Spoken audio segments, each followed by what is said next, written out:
Welcome back, and thank you for staying with us here on Weekend Express. And coming up this week is the Day of the African Child, which is commemorated on the 16th of June every year by African Union member states. And of course, as Kenya, we shall also be commemorating this. And just joining me to discuss exactly what this entails, particularly from the Kenyan perspective, is Dr. Githinji Gitahi, the CEO of Amref Health Africa. Thank you so much for joining us. Thank you, Sharon. All right, and maybe we can begin this discussion by taking a look at the welfare of children in Kenya. And maybe it's important also to highlight that the theme for this year's Day of the African Child is conflict and crisis in Africa, protecting all children's rights. So, of course, we've had cases of conflict in Kenya, from Dadaab camp, from the IDPs, of course. So there are very many scenarios that put the children, in this category of consideration. Perhaps you can tell us, what is the welfare of Kenyan children? Thank you. We are living in a time in the year 2016 where 1 out of about 19 children do not see their 5th birthday. So that is the state. That is tragic. It is tragic. And even for those that survive, we have huge challenges for children. Challenges that have to do with their rights, challenges that have to do with orphaned and vulnerable children, challenges that have to do with children who live on the streets. Right. You've seen recently focus on street children as well. In Kenya, we estimate we have close to 300,000 children who live or get their living from the street. So the situation of Kenyan children, and indeed across Africa, is not good at all. And even in Kenya, even if you look at inequalities in terms of services and all these things, children are quite one of the worst hit categories. Right. So this is the state. All right. And perhaps who are the actors in Kenya who are involved in the welfare of children, and what specific kind of challenges would you say need urgent addressing with regard, because of course there are different categories of children, those who live on the streets perhaps, and maybe those who live in conflict situations. What kind of specific needs need to be addressed for children? I think the children issue is a rights issue to begin with, because the whole world, and in Kenya specifically, we've agreed and accepted that children have rights to survival, they have rights to development, they have rights to participation. So once we agree on this, then it is to take this agreement and implement it. Right. We obviously have acts in the Kenya government that, in the Kenya constitution, that protect the rights of children. Right. I think what has not really followed is the action to make sure that these rights are protected, that children are involved actively in participation. We've seen quite a bit of movement in education enrollment, primary school enrollment, which is the first right of a child, is education. The first, that has grown over the years significantly. The problem is obviously that as you go, the dropout rate is quite high. And why is the dropout rate high? Because of issues of rights again. Because it drops, the children drop out because of labor requirements. Their parents sometimes require them to drop out to assist in certain in work environment. We see children dropping out because of pregnancy, especially young girls. We see children dropping out in communities that perform female genital cutting.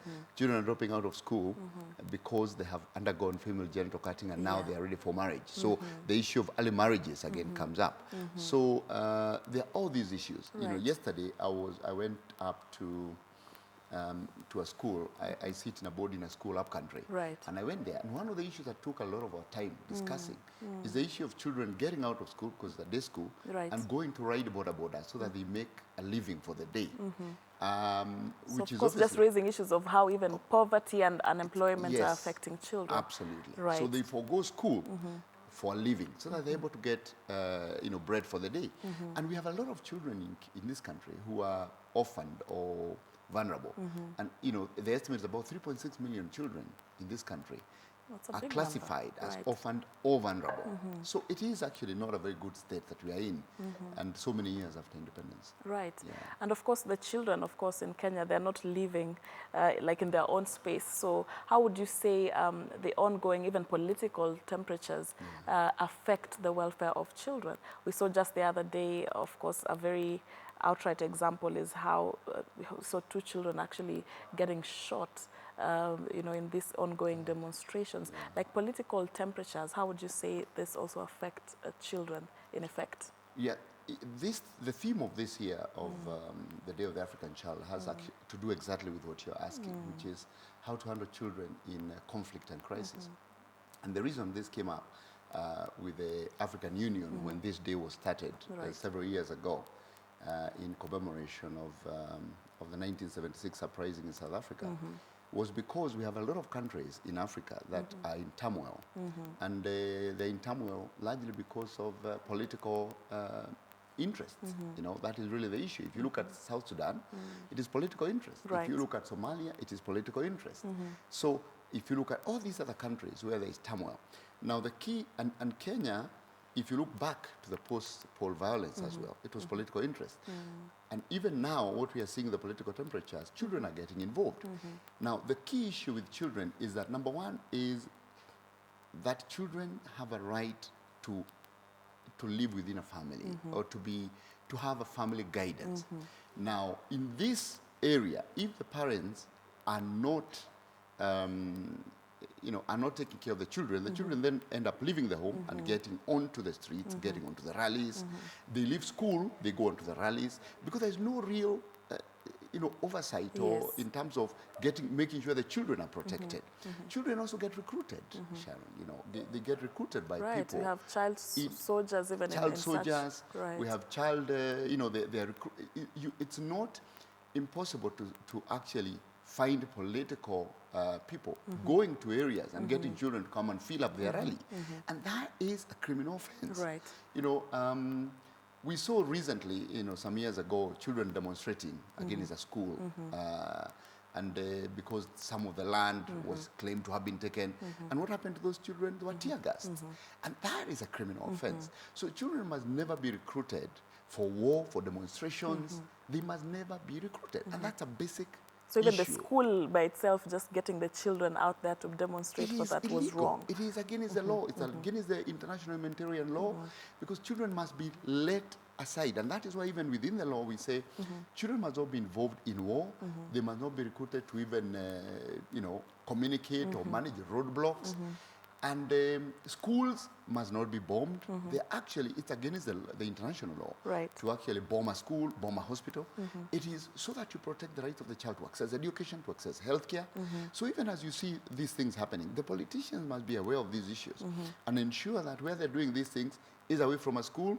They're not having children in the rally, and if they have children, they must take measures to make sure the children are separated and taken back where they belong. Right, and you bring a very critical point, and in the sense of what commitment, what in your assessment, what is the state of commitment that we get from, government instruments in the sense of child protection generally? Are we getting the agenda of child protection being taken seriously in the country? My answer would be no, because if we did, would have a consistent strategic program of handling the most visible issue of children, which is the street children. There are many other issues that are not visible. The issues, for example, I talked about of female genital mutilation, which we deal with. Amref Health Africa has huge programs in Masai Land, in Samburu, across the border in Tanzania. And we work with the government and the communities to ensure that girls don't go through female genital cutting. Now, the law is there. The government has provided the law. There are prosecutors that are looking out for people who are taking young girls through this problem. But then the communities who believe it must be done are doing it at night, they're doing it in hiding. So this problem is big, and we are trying to resolve it, but it's not as visible. And that's why you need people like us to go to the communities and find them. But when you come now to Nairobi or Mombasa, you find street children. The government instruments that are supposed to deal with this cannot say we don't know.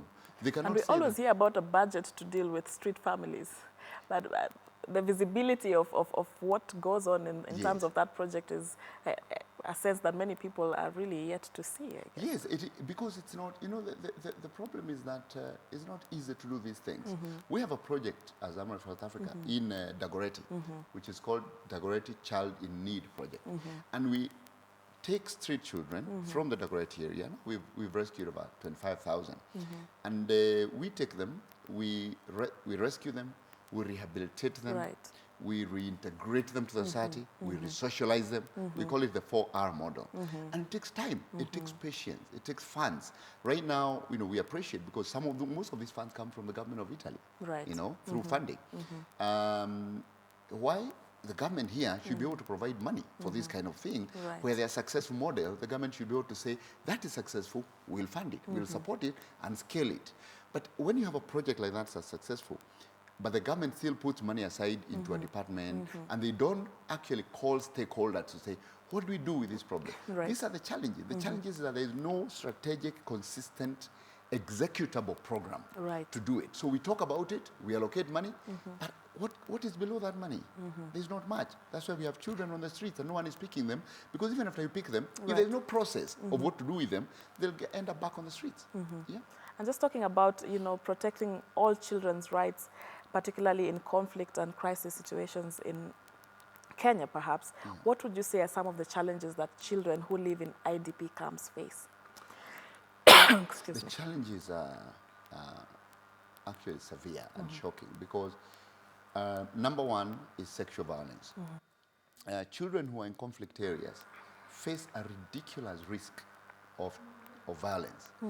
Violence, physical violence, number one, because you can imagine they're in an area where shelter may not be assured, because they are running around, there is war, there is turmoil. So number one is that they face physical violence. And also, if they are seen to be in the opposite camp of the fighting parties, they actually face physical violence. And we've seen areas where their hands are cut and all these things across different countries in Africa.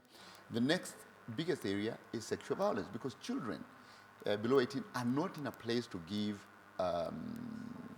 consent for sexual advances. Right. But in war and crisis and conflict situations in the IDP camps, in the refugee camps, those systems don't exist. Right. So we find children actually facing issues of gang rape. And for children to go through this, it actually scars them for life. Right. So that is the next biggest issue.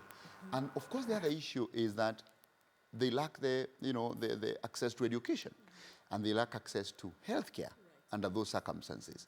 And number three is that, the other thing I would say is that you find because they're not assured of proper shelter and a clean environment, they have poor sanitation, they have poor, they can't access clean water. Right. So they also face an inordinate amount of infectious diseases. Right. So it is a combination of all these things, which is not favorable. Right. Yeah. And of course, children's rights, it's a whole spectrum of rights that they have. Sorry, my voice seems to be disappearing. We have rights to health, of course, and right to life. Let's talk about the right to health for the Kenyan child. Yes. What are some, and you gave some damning statistics about, especially the young children who are dying under the age of 5. What are some of the specific challenges with regard to health that the Kenyan child faces?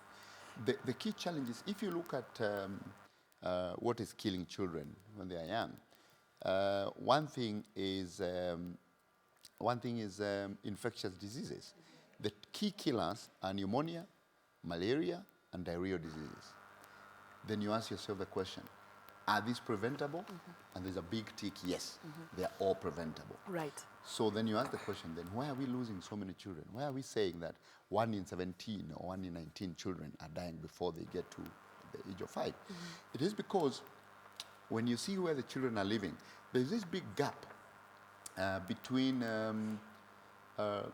the supply side of healthcare, which is the supply side is what we call the district hospitals, the health centers, the infrastructure that the government is providing for healthcare. But then there is the demand side, which is the community. It is easy to take an assumption that when you provide hospitals, that people will access them. Right. But they don't access them. And this is why scientifically, social research has shown it is actually more productive to invest in primary healthcare than in secondary or tertiary healthcare. Right. That's why for me, when I see governors, investing billions of shillings in cancer and renal dialysis, well and good, they are required. But that money should actually be going to building connectivity between the community and the district health system. And what is that bridge? That bridge is something we call community health workers. Because where you live, if your hospital is 20 kilometers away, first your child has a rash or is sick or something, you need somebody in your community who comes and tells you, I suspect this child needs to go to hospital, and I'm going to provide for you the means to get there. Because the challenges here are very simple. It's transport, it's awareness. Those are the reasons children are dying. When a child starts coughing, and the mother says, oh, we'll give you warm water, we'll give you some traditional honey. practices where, Traditional practice, we'll take you to the witch doctor. By the time the child gets to the hospital, they're getting to the hospital straight to the intensive care unit, which is not available. You see, so should we build an intensive care unit, or should we build the community health, primary health care infrastructure, so that this child does not require the intensive care unit in the first place, that they're taken care of very, very early when they're seen to have pneumonia. And we have also the community structures to protect the child against malaria, so that the child doesn't need intensive care unit. The child actually needs a mosquito net to protect against malaria. The child needs early diagnosis. Who is going to provide a mosquito net, early diagnosis? It is the community health worker. But this country and other countries have refused, not because they don't have money, to pay community health workers to become part of the healthcare system, so that they can actually work. What we use are what we call community health volunteers, who give you their time when they're available, when they're not. But how much does it cost to employ a community health worker? $70 a month. So is it that they do not see the sense in this, or what is stopping this what seems to be, the crucial kind of step to take in reaching these people? It is basically the lack to understand that the funds that we have for healthcare should be, where should they be allocated?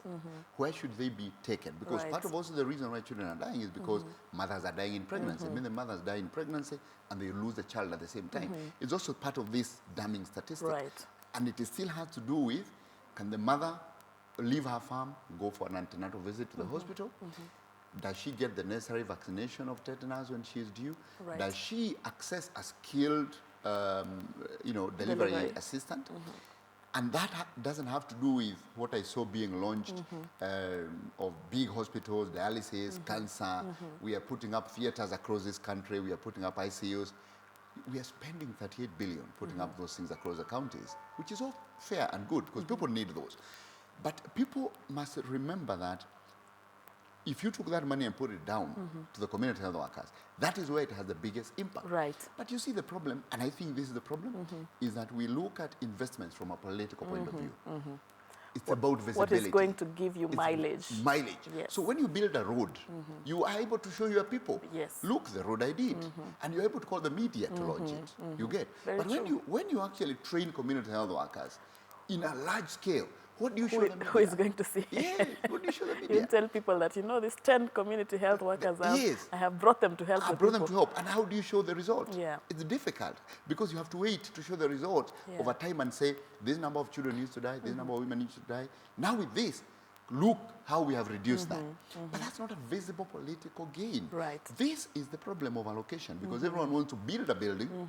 But look at all these things 10 years from now and tell me how much work will have been done, how many of them will still be effective, how many of them will still be active, and yet children and mothers will still be dying in the community because of the lack of somebody called a community health worker who the government has refused to pay to enter the main line of healthcare.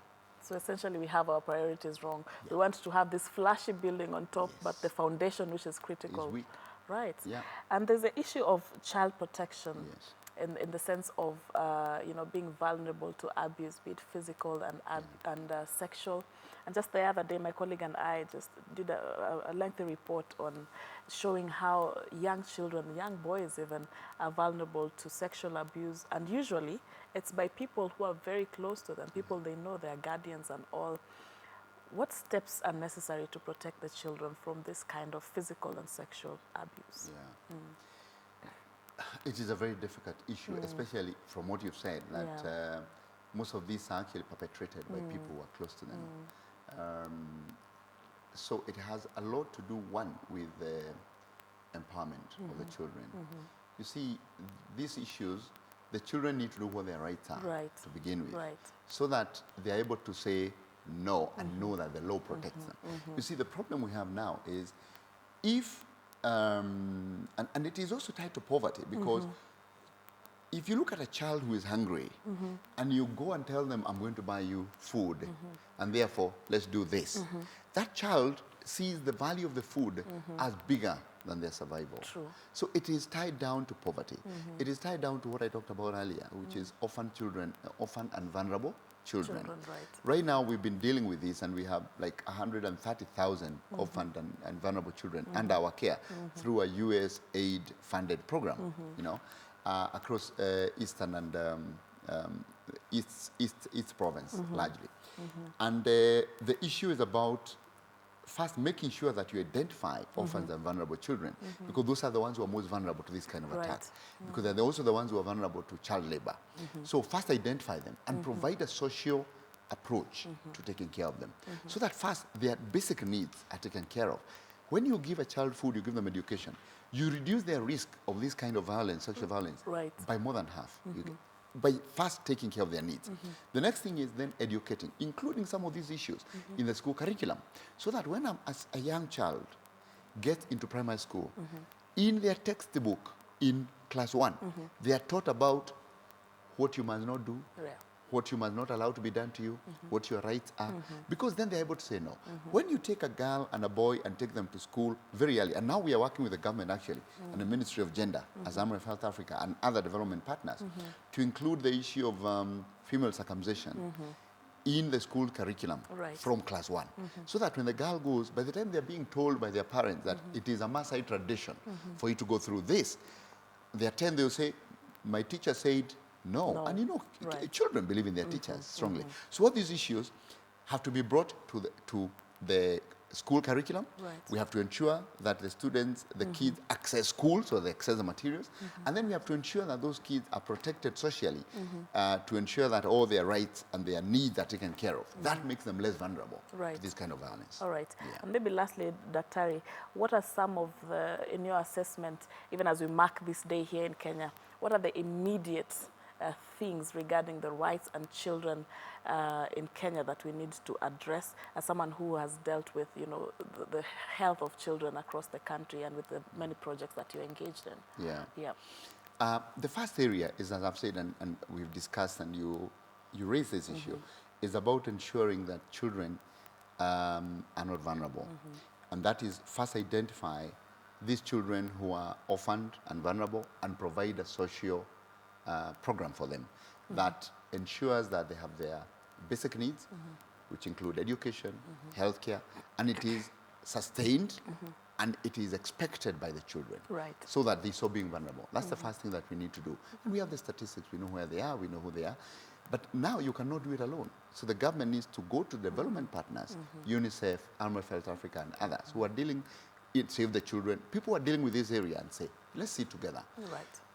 If we don't have the statistics, let's do a baseline. Let's find out where the issue is. Now, after that, let's develop a plan together. Let the government be a partial funder to that program, and let everyone be held accountable. So that's the first thing. We need to sit around the table and say, what do we need to do? Now, when we do that, we'll come up with solutions, like all these things about community health workers and all this, and then train them, develop modules for training the community about the rights of children, about how to tackle children. The next area is that the healthcare budget must realize that all these children we are losing them through preventable diseases. Immunization is a big one. Kenya has had challenges with immunization. You know, in this day and age, that should not be.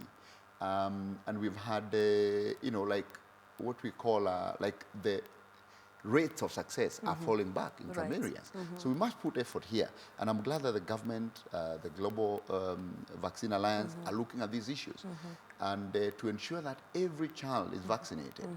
We must also, as a community, take responsibility. It is wrong for the church sometimes to take a stand where they say that don't take your children for vaccination because they're going to be sterilized. Yet, there's no scientific evidence. And therefore, we end up with parents who refuse to take their children for vaccination because they were advised by the church. When that child finally gets measles or gets polio, who is going to be to blame? Is it the parent or the church? Right. You know? So again, it is a community responsibility. So all these things have to be done. But I must say the law is very good. We don't even need to change the law. The law, we have the Child Act of Kenya 2010, we have all these things. It is implementation, but you cannot implement it alone. The government needs to sit down with stakeholders and ask the next question, how do we do this? Yeah. Right, thank you very much, Dr.